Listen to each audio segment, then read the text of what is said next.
Prompt Matin, l'essentiel de l'actu tech. Bienvenue dans Prompt Matin, 5 minutes pour maîtriser demain. Ce samedi 17 mai 2026, nous plongeons au cœur de l'effervescence de l'AI. Entre les mouvements stratégiques chez OpenAI, les défis éthiques de la création assistée par machine et l'intensification des cybermenaces, la tech ne dort jamais. Restez avec nous pour décrypter l'essentiel. Commençons avec OpenAI. Greg Brockman, cofondateur, prend la direction de la stratégie produit. Ce remaniement intervient alors que l'entreprise travaillerait à fusionner ChatGPT et son produit de programmation Codex. Une consolidation qui vise à simplifier et renforcer l'offre phare de la firme. L'actualité de l'AI ne s'arrête pas là. Une nouvelle étoile monte. Nectar Social, une plateforme de marketing basée sur l'AI, vient de lever 30 millions de dollars en série A. Le tour de table est mené par Manlo Venture et son fonds Anthologie, créé en partenariat avec Anthropic. Preuve que le marché de l'AI continue d'attirer les investisseurs. Dans ce même élan, l'histoire de Cerebra Systems, spécialiste des puces AI, rappelle le parcours semé d'embûches de ces géants. Valorisée à 60 milliards de dollars aujourd'hui, la société a frôlé la catastrophe, brûlant 8 millions par mois à ses débuts pour concrétiser des puces jugées impossibles. Passons à la cybersécurité, un domaine crucial. Une faille critique dans le plugin Funnel Builder pour WordPress est activement exploitée. Des cybercriminels injectent du code malveillant sur les pages de paiement WooCommerce pour dérober des données bancaires. C'est un rappel de la vigilance constante nécessaire. Par ailleurs, une histoire plutôt insolite. Des cybercriminels, des jumeaux, ont été arrêtés après avoir oublié de désactiver l'enregistrement de leur réunion Microsoft Teams. Une erreur qui leur a été fatale.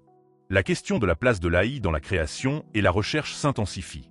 Le dépôt de recherche ARXIV va bannir pour 1 an les auteurs laissant l'AI faire tout le travail sur leurs articles scientifiques.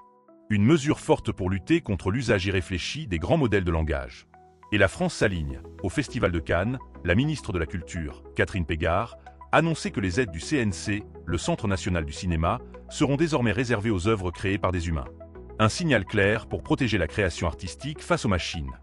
Dans le monde des crypto-monnaies, l'avenir monétaire de Bitcoin dépend plus que jamais du Lightning Network. Les discussions au Tuscany Lightning Summit ont mis en lumière que son adoption pourrait se jouer non pas dans les portefeuilles individuels, mais via les réseaux qui s'y connecteront. Un enjeu majeur pour l'évolution de la première crypto-devise mondiale.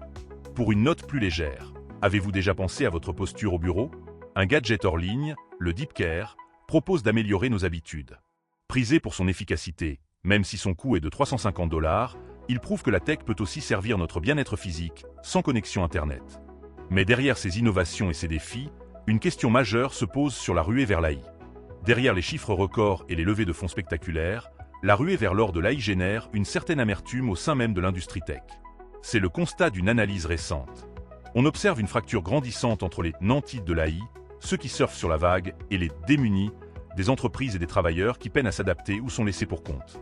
Ce boom n'est pas sans rappeler la bulle Internet des années 90, où la richesse s'est concentrée rapidement, laissant de nombreux acteurs sur le bord de la route. Les enjeux sont immenses, non seulement économiques, avec des investissements massifs qui ne profitent pas à tous, mais aussi sociaux. Le sentiment d'exclusion et l'inquiétude face à l'automatisation croissante des emplois pèsent sur le moral de nombreux professionnels. Pour l'avenir, la question centrale est de savoir comment démocratiser l'accès à ces technologies, comment distribuer plus équitablement les bénéfices de cette révolution, et comment accompagner les transitions pour éviter une fracture numérique et sociale encore plus profonde. Il s'agit de s'assurer que cette course à l'innovation n'oublie pas l'humain et ne creuse pas davantage les inégalités. C'est la fin de ce Prompt Matin. L'AI façonne notre présent et notre futur, de l'entreprise aux arts, en passant par notre posture. Il est essentiel pour chacun d'entre nous, collaborateurs de Prompt Matin et décideurs de la tech, de comprendre ces dynamiques pour anticiper les défis et saisir les opportunités. Restons connectés, informés et critiques face à ces évolutions. Très belle journée à toutes et à tous.